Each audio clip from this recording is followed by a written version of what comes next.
உதயா சுமதி அப்படின்ற ஒரு லேடிக்கு அந்த யூடியூபரோட லேடிக்கு வந்து பணம் ரேட்டு பேசின ஆடியோ. நான் வந்து யூடியூப் ரன் பண்ணி வரேன். உதயா சுமதினா மேக்ஸிமம் எல்லாருக்குமே தெரிஞ்சிருக்கும். ஆனால் இந்த டயத்தில் வந்து பார்த்திங்கன்னா மக்கள் பார்வை சித்ரான்றவங்க வந்து சில பேர் பேசியிருந்தாங்க. அந்த இடத்துல வந்து என்னையும் பேசியிருந்தாங்க. ஆதாரம் இருக்குது அப்படி இப்படின்னாங்களா. ஆதாரம் வந்து நான் பேசியிருந்தேன்னா அவங்க வந்து என்கிட்ட காட்டட்டும். நான் அதுக்கு வந்து நான் என்ன பண்ணணும்னு பண்ணுறேன். அந்த ஆதாரம் இல்லாட்டினா எந்த மீடியாவில் வந்து அவங்க வந்து என்னை தப்பாக பேசினாங்களோ அதுக்கு அவங்க பதில் சொல்லியே ஆகணும். நான் ஒரு சிங்கிள் பேரண்ட்டாக வந்து நான் இந்த இதில் வந்து சர்வே பண்ணி வரேன். ஒரு குழந்தைய வச்சு என் புருஷன் செத்து 5 வருஷம் ஆச்சு.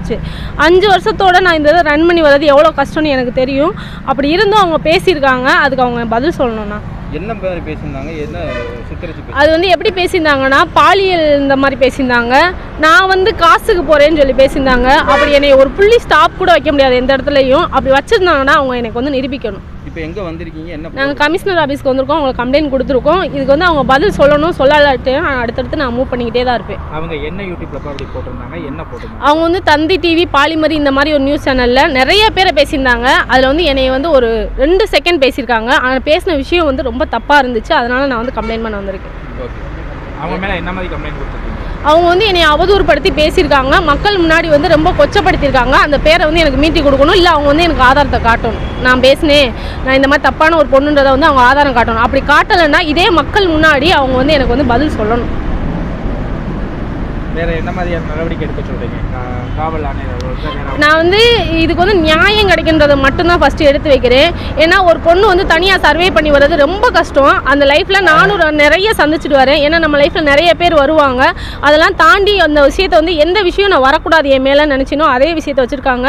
ஒரு ஹஸ்பண்ட் இல்லாமல் வாழ்கிறது பெரிய கஷ்டம். அதை வந்து டார்கெட் பண்ணி நம்ம வந்து அவங்க இவ்வளோ தூரம் சொல்கிறாங்கன்னா அதுக்கு என்ன காரணம்னா பின்னாடி ஆள் இல்லைன்னு நினச்சி பேசுகிறாங்க. இப்போ என் ஹஸ்பண்ட் இருந்தால் அந்த இடத்துல அவங்க பேசியிருக்க மாட்டாங்க. என் ஹஸ்பண்ட் இல்லாத இடத்துல வந்து நிறைய அவங்க அவதூறு படுத்தியிருக்காங்க. அந்த விஷயம் வந்து என் மேலே டாட் கூட வைக்க முடியாது. 100% நான் அடித்து சொல்லுவேன். என் மேலே பண்ண தப்பான புகாருக்கு நான் வந்து கம்ப்ளைண்ட் பண்ணியிருக்கேன். அவங்க வந்து எனக்கு பதில் சொல்லியே ஆகணும். இல்லை தொடர்ச்சியாக அந்த அவங்க இந்த மாதிரி விஷயங்கள் தான் பண்ணுறாங்களா இல்லை எப்படி? அவங்கள பற்றி இப்போ வரைக்கும் எனக்கு எதுவுமே தெரியாது. அவங்க என்னை நேராக பார்த்ததும் கிடையாது. நானும் அவங்கள நேராக பார்த்ததும் கிடையாது. அவங்க வீடியோ எல்லாத்தையுமே வாட்ச் பண்ணுற அளவுக்கு எனக்கு டைமே கிடையாது. காலையில் எழுந்திரிச்சு என் பிள்ளையை பார்த்துட்டு நான் அவனை ஸ்கூலில் விட்டுட்டு என் ஒர்க்கை நான் பார்க்குறதே பெரிய விஷயம். அதுக்கு இடையில வந்து நான் என் குடும்பத்தையும் பார்க்குறேன். எல்லா சைடும் நான் நல்லது கெட்டதுக்கு எல்லாத்துக்கும் போகணும். இவங்க வீடியோ பார்க்குறது வந்து எனக்கு ஒரு டைம் கொடுக்குறதுக்கான டைமே இருக்காது. அப்படி இருக்க டயத்தில் அவங்கள நான் பார்க்கவும் இல்லை, பேசவும் இல்லை. அவங்களுக்கு எனக்கு எந்த சம்மந்தமும் இல்லை. அப்படி இருக்கிறப்ப என்னை வந்து இந்த அவதூறுப்படுத்தியிருக்காங்க, என்னை வந்து கொச்சப்படுத்தியிருக்காங்க இந்த மக்கள் முன்னாடி. அதுக்கு அவங்க கண்டிப்பாக பதில் சொல்லியே ஆகணும். உங்கள் யூடியூப் சேனல் என் யூடியூப் சேனல் வந்து உதயா சுமதி. இதுவரை அவங்கள பற்றி எதுவும் பேசியிருக்கீங்களா? என் சேனலில் வந்து பர்சனலாக என்னோடய ஃபேமிலி கண்டென்ட் மட்டும்தான் போட்டிருப்பேன். அது தவிர எந்த ஒரு ஆபாசம் இருக்காது, எந்த ஒரு ட்ரெஸ்ஸிங் சென்ஸும் தப்பாக இருக்காது. இது வரைக்கும் அந்த மாதிரி இருந்துச்சுன்னா அந்த வீடியோவை எடுத்து போடட்டும். நான் யார்கிட்டையும் தப்பாக பேசியிருந்தேன்னா அதை அவங்க ப்ரூஃபோட காட்டணும் எனக்கு.